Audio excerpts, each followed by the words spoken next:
All right, there you go. And we're here on a special Locked On crossover edition of the Locked On Longhorns and Locked On Sooners podcasts. My name is John Williams. You can follow me on Twitter at John9Williams. He's Jonathan Davis. You can follow his show at Locked On Horns, and you can follow him at one of my favorite Twitter handles of all time, at Johnzo Ball over there. Jonathan, man, what's up, man? It's been a while since we've gotten to do this ourselves, but excited for a Red River Showdown with you. Yeah, definitely been a while. I remember when I first started in February, we previewed it, and now we're here, the week of the Red River Shootout. And yes, I'm excited. Both teams coming in at 3-2 with a lot to prove, and we're going to see who comes out on top on Saturday. Yeah, I think we're both in very different places from where we thought we'd be when we talked last February. I think as an Oklahoma fan, I was definitely a lot more optimistic about this team then. And even as the season got underway, I was still feeling pretty good, especially after the Nebraska win. The last couple of weeks for Oklahoma have been quite interesting. We'll just put it that way to get us started. But for Texas, heading into this game, the Red River Showdown, you got a couple quarterbacks that have played well this year. Quinn Ewers was looking really, really strong against Alabama before getting injured. Hudson Card, he was solid in the Texas Tech loss. That one, I don't think you can really put that on him. And then he was really good last week in bouncing back against West Virginia. So heading into the Cotton Bowl, what's kind of the pulse in Austin about who's going to start, and kind of who do you expect to start? And do you expect there to be any drop off or a difference really in what Texas has done offensively? Yeah. So when Brent Venables said that, I think a lot of Texas fans were like, oh, he's crazy. And I think they took it out of context. Like, he wasn't saying that Quinn Ewers and Hudson Card are the same quarterback. He's saying that Sark is pretty much going to run the same system with either one of those quarterbacks in, with, maybe a few small details here and there, give or take. I think when Quinn Ewers went out against Alabama and you saw that initial 4 to 6, kind of week timeline, even though Sark tried to get his Nick Saban on and say day-to-day, we knew it wasn't day-to-day, right? I think the thought was always that Hudson Card will hold down the ship for 3 games, and then Quinn Ewers would come back against Oklahoma. And that seems to be the pulse this week, that Quinn Ewers is healthy enough to get the start on Saturday over Hudson Card. I think the decision for Sark is, like I said, I think it'll be Quinn Ewers. Is he 100% healthy, right? That's a painful injury he dealt with. We kept hearing that he's dealing with a lot of pain, right? And I would imagine he's still going to be in some pain, even though, he's healthier than he's been at any other point.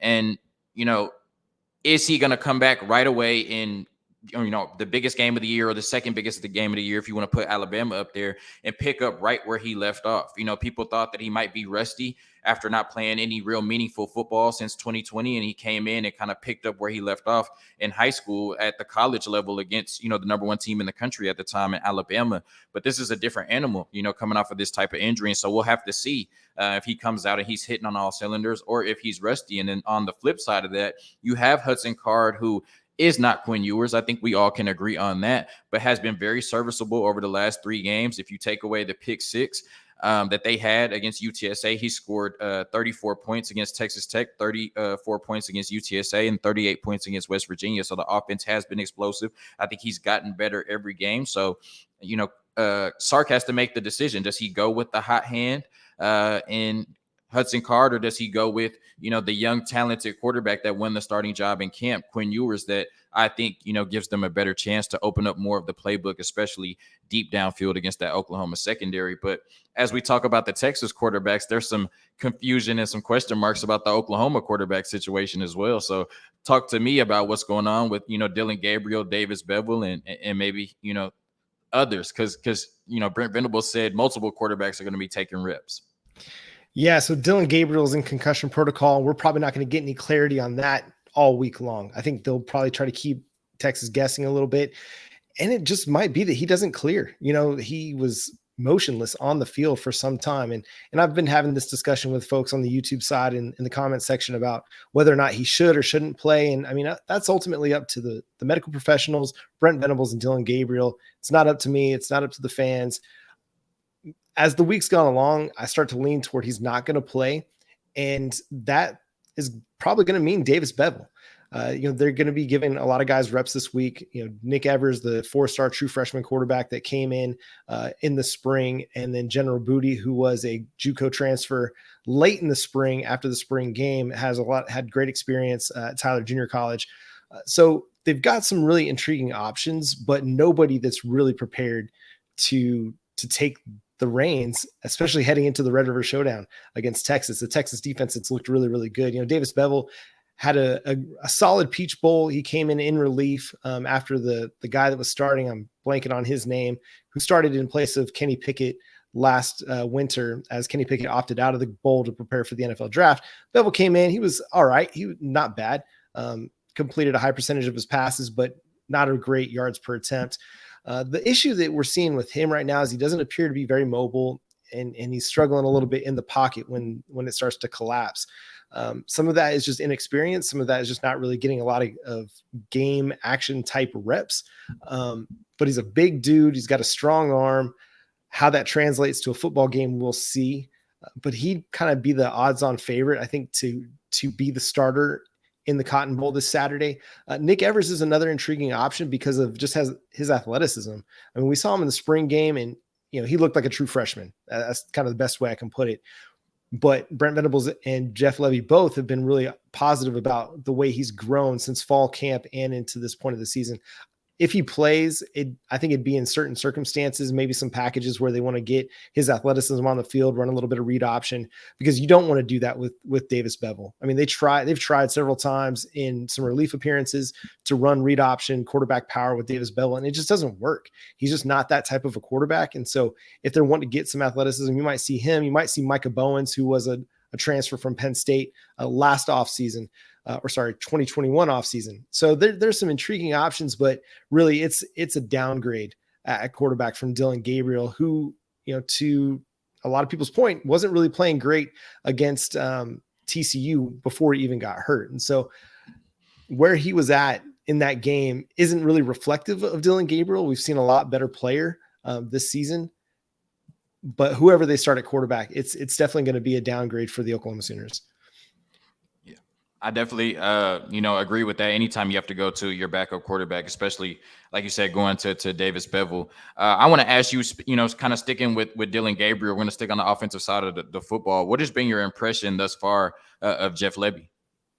It's interesting. I like some aspects of his offense. I think they're really, intriguing parts. He definitely likes to push the ball down the field, and that's been a plus for them, especially with a guy like Marvin Mims out wide, who's very effective down the field. The tempo thing is great when the offense is clicking. When it's not clicking, it really puts a lot of stress on your defense, which has been the case the last couple of weeks against Kansas State and TCU. We've seen this offense really fly up and down the field, but they've struggled, the last couple of weeks. And one of my biggest complaints right now is we throw the ball behind the line of scrimmage a lot. Against Kansas State, I think, he had, 9 attempts at 0 yards or behind the line of scrimmage, and 23 attempts within 10 yards of the line of scrimmage or behind. So I get that the short area passing game is an important aspect of this offense, but we don't need to be throwing it behind the line of scrimmage 9 times. We just don't have that guy that is kind of the physical wide receiver that's able to break tackles behind the line of scrimmage. Like, these guys, they're good. They're agile. They can make people miss, but generally they're not breaking a lot of tackles.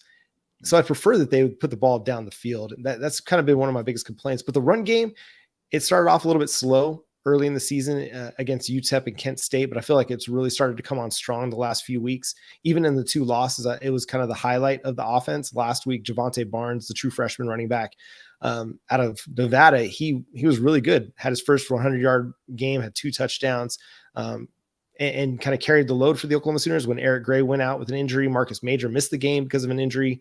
And so you had to rely on your true freshman. So I think the jury is still out a little bit on Jeff Levy. Not to say that he's not a good offensive coordinator, but it just hasn't clicked on all cylinders yet this season. And it'll be really, really interesting. Like, this will have to be like his biggest coaching job this week if he's going to have to go into the Red River Showdown without Dillon Gabriel. We're going to continue to talk about the Texas Longhorns, the Oklahoma Sooners, in this special crossover edition of the Locked On Podcast Network. But first, let's talk about Get Upside. From cringing at the pump to getting an eye-popping check at your favorite restaurant, inflation is hitting us all where it hurts. And it really hurts. That's why we started using Upside. Upside is an incredible app for anyone who buys gas, groceries, or dines out. With every purchase, you can earn cash back thanks to Upside. To get started, download the free Upside app, use promo code LOCKED, and get $5 or more cash back on your first purchase of $10 or more. Claim an offer for whatever you're buying on Upside. Check in at the business, pay as usual with a credit card or debit card, and get paid. In comparison to credit card rewards or loyalty programs, you can earn 3 times more cash back with Upside. So download the free Upside app and use promo code LOCKED to get $5 or more cash back on your first purchase of $10 or more. That's $5 or more cash back on your first purchase of $10 or more using promo code LOCKED. Hey, and thank you so much for making the Locked On Longhorns and the Locked On Sooners podcast your first listens every single day. We appreciate you subscribing to the show wherever you get your podcasts. Also, go check out one of the other great Locked On podcasts, whether it's the Locked On Dallas Cowboys, Locked On Rockets. The NHL season's also about to get going, so make sure you're tuned in for whatever your favorite professional teams are as well here on the Locked On Network. So, Jonathan, we know Steve Sarkisian's offense is going to be really good this weekend. It was good last year. I mean, even at times when Texas was not winning games, that offense was really good. The big story for me this season has been the defense. I mean, the way that they were able to slow down Alabama, and yeah, you gave up some points to Texas Tech, but I mean, Donovan Smith just had a really good game that week. But the defense is looking really, really good, averaging 20 points per game allowed so far this season. It's looked really, really strong. So what's been the difference this year compared to last year for this Texas defense? Well, I think first you moved a couple of players around. You moved Anthony Cook from corner to safety. He's been one of the best players on the defense. I think the way that they've used Marvin overshown, and he's just came back, better than he was last year. And he's going to be somebody that's definitely going to be a high round pick in the NFL. He's just been a beast on the defensive side, coming downhill in the run game and also rushing the passer. And they've gotten a pass rush at times that, haven't been able to get it, especially against Texas Tech, where they kind of let Donovan Smith do whatever he wanted. But in every other game, they've been blitz heavy. Really, I think over 20% blitz rate, really over 25% blitz rate, I think, and in all the rest of the games are close to it. And they've gotten to the quarterback. They've put pressure on the quarterback, and they made him, make a couple mistakes or, miss some throws. They've made, offensive drives stall out. And I think players are just, in the second year of PK system, and there's a history of PK's defenses taking a jump in his second year wherever he's been. And I think the players are just more comfortable. They look like they're playing faster. They're more sound. They understand where they're supposed to be. And, I think, when the defense is bad, people want to blame Pete Kakowski. And when the defense is good, people want to praise Gary Patterson. I'm not sure exactly what Gary Patterson's impact has been, but I definitely think that he has helped the progression of this defense as well. But really, I think it's just more comfortable being in the second year of PK system. Like I said, there's a history of PK, his defense is taking a big jump in year 2. And I think the players came back hungrier and with the mindset that we have talent on this defense. We have experience on this defense. I know this is a young Texas team, but this defense has a lot of experience on it. And they came back hungry, and it showed, like you said, averaging around 20 points a game. In the 4 games outside of Texas Tech, they've given up 20 points or less, including to Alabama, the number 1 team in the nation. So, this is a team that's been able to lean on their defense while being explosive on offense. And I think regardless of who's at quarterback in the Red River Shootout on Saturday, this is the type of game where anything can happen. It's you throw out the records, you throw out the rankings, you throw out the statistics, and you just go out there and play ball for 60 minutes or more. And I think this defense is going to have to be the defense we've seen in every game but Texas Tech to make sure that Texas comes out with their first win against Oklahoma since 2018. Yeah, and that's concerning to me, knowing that anything can happen is kind of like our only hope right now in this game. That's not a great place to be when you're going into the Red River Showdown. Yeah. Let's talk about that defense, though. Brent Venables, he's the defensive mastermind. I think Trevor Knight came out and said that Brent Venables is the best defensive mind in college football. However, this Oklahoma defense right now is middle of the road, literally 65th in pass defense and 119th all the way down at the bottom in rush defense. So what has happened with Brent Venables' side of the ball so far, especially in the last 2 games? Yeah, I mean, the big things are busted plays, just really getting beat when they are put in conflict, like really making wrong choices. You can see it against TCU when, Venables talked about it. They ran a smash route, guy that's going to run like a 12-yard hook, something like that. And the safety comes down to guard him. Then they throw a post route kind of over the top, and he's left all alone. Nobody within his zip code. And that's really been the issue the last couple of weeks, that anytime that somebody's running some misdirection, the read option in particular, they've just made bad choices. They've played with poor discipline. That's what Brent Venables would say as well, is this just a team that's not playing very good disciplined football. And they're missing a lot of tackles. Some of it is the guys that they played. Adrian Martinez is a tough guy to bring down. Deuce Vaughn as well. But last week against TCU, the same thing was true. Kendre Miller, he looked like an all Big 12 running back last week, and he had a great game. But Oklahoma just hasn't been able to tackle very well the last couple of weeks. And when you're giving up big plays because of missed assignments or missed coverages, and then you're also giving up big plays because you're not tackling well, it's a big problem. And it's something that could amplify itself again this week when you face a guy like Xavier Worthy and a guy like Bijan Robinson, a guy like Roschon Johnson. Like, these are very difficult guys to play against. I don't think the quarterback run game will be as impactful. Now, I've said that each of the last several weeks. I didn't think that Max Duggan would be as impactful as Adrian Martinez was, and he ran for over 100 yards on like 5 carries. And then, I didn't think a few weeks back that Adrian Martinez was going to be able to throw on Oklahoma. And then he came out and threw for like 240 yards, just came out slinging it. So I'm going to be wrong once again. Quinn Ewers is probably going to rush for like 75 yards on like 3 carries or something like that. I wouldn't count on it. Exactly. That's my hope, is like, let me be right once, please. And so I think that does play into Oklahoma's favor a little bit defensively, is that in the read option game, the quarterback isn't as much of a threat as what they've seen the last couple of weeks. So they can hone in a little bit more on Bijan Robinson. The pass defense has to get better. Otherwise, they're going to get torched all game long. Xavier Worthy is good enough to beat you even when you're playing everything right. Like, when you're playing all your coverages sound, you're playing perfectly, he could still go for 200 yards on you because he's that dynamic of a player. So Oklahoma, not only do they have to be very, very good defensively, they have to be sound, disciplined defensively, but they're going to have to win some one-on-one matchups in a way that they really haven't done this year. And the other big issue that we've seen the last couple of weeks is they just aren't putting any pressure on the quarterback.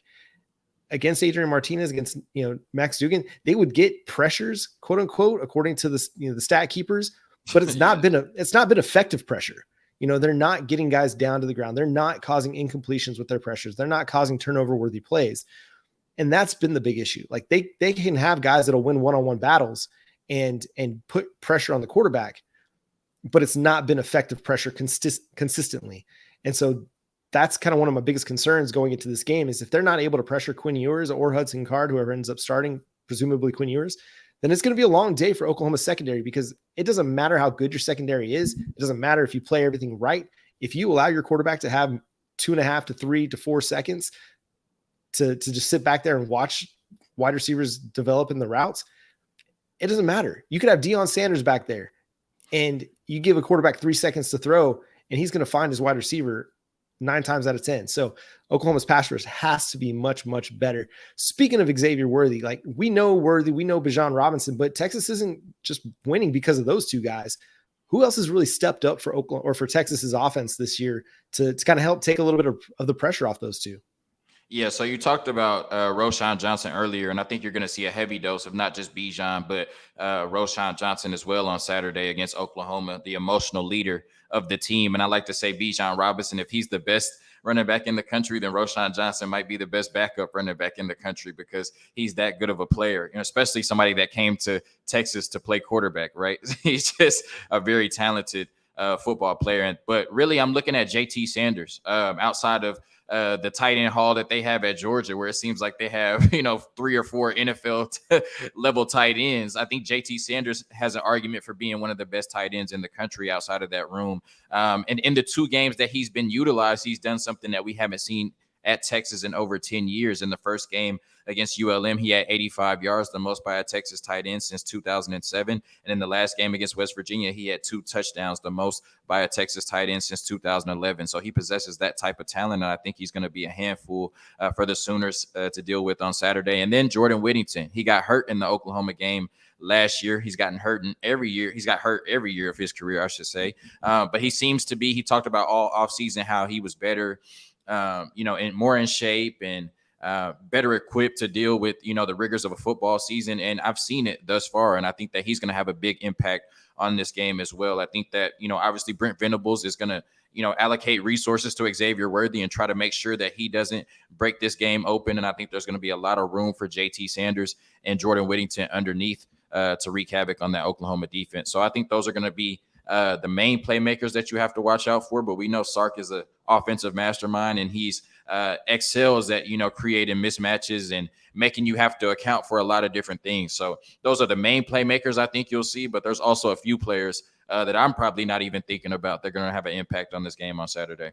But I want to ask you the same question because we know Marvin Mims, and you can make an argument that in the game last year, Xavier Worthy and Marvin Mims were the two best players on the field. Right? I'd 100% agree. All right. So we know about Marvin Mims, but who else on the offensive side is going to have to step up for Oklahoma to pull off what Vegas is calling an upset right now, with you all being 7-point underdogs?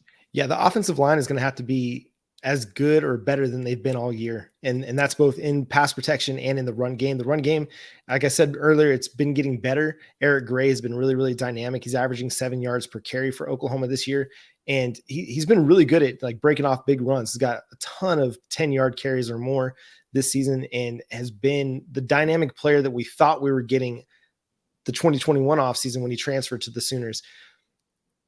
Theo Weiss, hopefully he's healthy because he's been their best or their second best wide receiver on the year. But a sophomore, Jalil Farouk, has really started to come into his own the last few weeks of the season or in this season and been the dynamic playmaker that we thought we'd see. He struggled early on in the first couple games, but he's really started to turn things up, especially last week. I mean, he was one of Oklahoma's few bright spots, especially as a returner. I mean, he had a big 40+ yard return on a kickoff and seemed to be like really close to breaking one every single time he touched the ball. He hadn't been Oklahoma's primary kick returner much this year. Safety Billy Bowman had been that, and then he got injured. Jalil Farouk steps in and has been dynamic on that front. Watch out for Braden Willis. You were talking about tight ends. Braden Willis has been dynamic. He had a huge catch and run last week for 70+ yards, has double-digit touch or multiple touchdowns in multiple games so far this season, and has been kind of that, I don't even say forgotten guy, but the guy that often can get kind of left alone because you're worrying about Marvin Mims, Eric Gray, Theo Weiss, and Jalil Farouk. The dude just catches touchdowns. I mean, he's kind of our Chris Carter, you know what I mean? Like, I won't say he's a future Hall of Famer, but he just catches touchdowns. And so look for him to kind of have an impact in the middle of the field, especially, and in the red zone in particular. But I think this is going to be a week where we see, a guy like Gavin Sawchuk. He's a true freshman running back, came in the summer, so he's kind of late to the program, but he's got speed for days, like track star up in Colorado, huge speed, a guy that's going to win with that. I would not be surprised to see them scheme some things for him in particular, just to catch Texas sleeping a little bit, whether it's on a jet sweep, just a swing pass out of the backfield. It wouldn't surprise me to see them get him involved a little bit more. And then really offensively, it kind of comes down to the quarterback. If the quarterback can play efficient football, play turnover-free football, and allow just kind of the playmakers to make plays, then Oklahoma might have a chance. But again, a lot of it's going to come down to this defense, because even if the Oklahoma offense plays efficient, if they're able to get some points on the board, if they don't slow down Texas like at all, if they aren't able to get some stops, if they don't start tackling better, it's going to be a really, really long day for the Oklahoma Sooners. So it's prediction time. It's what's going to be the key for Texas to win this football game in your mind. And then who do you think is going to win there, Jonathan? Yeah, so I'll give you an offensive and a defensive key. I think the offensive key is just that you have to score early and score often and keep your foot on the gas. I think, Sark has seen, right, what can happen when you get up, on Oklahoma, although, a different coaching staff, different set of players at certain key positions. But he's seen what happens, when you can get out to a lead and how that can, end up at the end of the game thus far. This early on in the Sark tenure, there's been, 5 blown halftime leads, so, and especially in that Oklahoma game. So I think the offense has to get out, score points, be creative, continue to have the creative play calling, not just in the opening script, but throughout the game, and continue to, keep Brent Venables and that defense off balance. I think that's what they have to do on the offensive side. And then on the defensive side, continue to stuff the run like they've been able to thus far. They've been a very good run defensive team, especially with their linebackers, DeMarvion Overshown and Jalen Ford coming down here. I think Jalen Ford didn't have a tackle in the first game at all. He's had 51 since, right? So he definitely turned it on after that first game. But they've been dominant in the run game, and definitely the defenders up front, especially in that interior defensive line.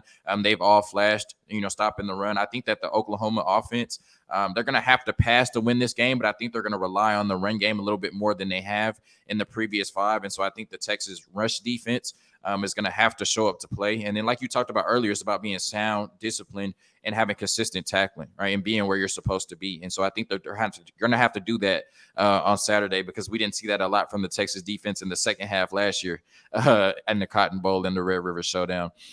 I got Texas. So I had two scores, one if Dillon Gabriel played and one if Davis Beville played. I got 41-24 if Davis Beville plays. I have 41-28, maybe 41-31 if Dillon Gabriel plays. This has been for the most part, outside of a few of them, it's been a string of one-score games for almost a decade.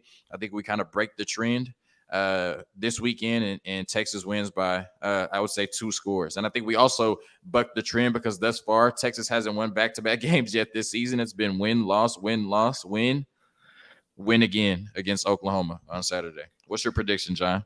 Yeah, so if Oklahoma can come out and not give up big plays defensively and make Texas drive the ball a little bit, I think they'll have a little bit better of a chance in this one. If they can come out and find a little bit of a spark offensively and move the ball a little bit, which I'm not super confident in either of those things, then they'll have a shot. There's not much from the last couple of weeks that's given me hope that Oklahoma can win this football game. That being said, it's the Red River Showdown, the Red River Shootout, the Red River Rivalry. We'll go through all the names over the last 30 years. Anything can happen. We've seen it time and time and time again that anything can happen in this game. That being said, I think it's Texas. I really do. It hurts my heart to say it. I know I'll get crushed by our most optimistic listeners and followers on the show. But I've tried being optimistic about Oklahoma bouncing back over the last couple of weeks. I thought that they were going to be better against Kansas State. I thought they were going to be better against TCU. They weren't. Until they are, it's kind of prove it mode for me. I need to see them do it before I can begin to believe again. And so, yeah, I'm going to go with Texas. I don't think it's going to be as high scoring as you think it's going to be. At least I hope it's not going to be as high scoring as you think it's going to be. But I'm going to go with Texas 34-24. They pick up the win in the Red River Showdown. Quinn Ewers has a great game, reminding us all why he was so highly sought after and highly coveted by the Texas Longhorns and by the rest of the nation. So that's where it's at. I think Oklahoma's best chance in this one is to get crazy, be really, really unpredictable, bring out all the trick plays that you got in your playbook and kind of play a Les Miles type of a game and just hope that you can keep it close towards the end. Yeah, it's crazy. I've been talking with so many people and they were like, I haven't seen this version of Oklahoma in so long. And right. If Texas were to pull off the win on Saturday, they're 7-point favorites. So maybe I shouldn't even say pull off the win, but it would be the first time Oklahoma has lost 3 straight games, I believe, since I was 5 years old in 1998. So that's some pretty crazy stuff. John, do you have any parting words for Longhorn Nation or the Sooner Faithful before we get out of here? I'll just say, Longhorn fans, just take it easy on us. I know you won't. It's going to be no mercy. You're going to strike hard, strike fast, no mercy, like Cobra Kai. It's just such a great weekend. No matter how the game plays out, it's such a great weekend. I think back to last year, and when Texas got up so big so early, you're like, oh crap, here we go. And then just slowly, just watching that comeback happen. It was still I still am amazed by it. I remember sitting in my living room with my wife and we're just watching this game. And every time Oklahoma would make a play, it just boggles my mind. It's just mind blowing. So hopefully we get a little bit of Sooner magic this weekend. But yeah, I still think it's going to be the Longhorns who are smiling after this one. Yeah, Longhorn Nation. He said go easy on them, but they've been hiding. I haven't seen too much of the OU fans on Twitter, but as John told me earlier off the record, it's not much to talk about, with what's happened against Kansas State and TCU. Texas, look, it's been too long. 2018. What's going on, man? I know that Oklahoma has dominated this rivalry as of late, 16-7 since the year 2000, but all that matters is the result on Saturday. Yeah. Longhorn Nation. It's time to get a win. And if you need a target for all of your rants or everything you want to say about the Oklahoma Sooner fandom, please feel free to direct it towards me on Twitter at John9Williams. I'm a Dallas Cowboys fan as well, so I'm very much used to hearing about how bad my team is. So feel free to send it my way. And Jonathan, man, it's always a pleasure to talk to you. You guys on the Longhorn side of things, you guys got a great guy helping you follow your team. So make sure you go follow him over on Twitter at Johnzo Ball. And if you're a Sooners fan, go do it too. He's a great follow, man, just for all sports and all the time. We have a great time interacting with our Locked On accounts as well. So friendly little rivalry on that front. But Jonathan, it's always a pleasure to talk to you, man. And good luck this weekend. Have fun and enjoy it. Yeah, every compliment that John just paid to me, I could pay it back twice to him. Definitely a great follow, and we're both Cowboys fans, so we have a lot in common. But really just one of the, my favorite people to work with on the network, and I'm glad that I get to work with him on the Big 12 side, and then in the future on the SEC side. Longhorn Nation, Sooner faithful. Have fun on Saturday. Let's get this win, Longhorn Nation. And Sooner faithful, best of luck. Peace. Boomer.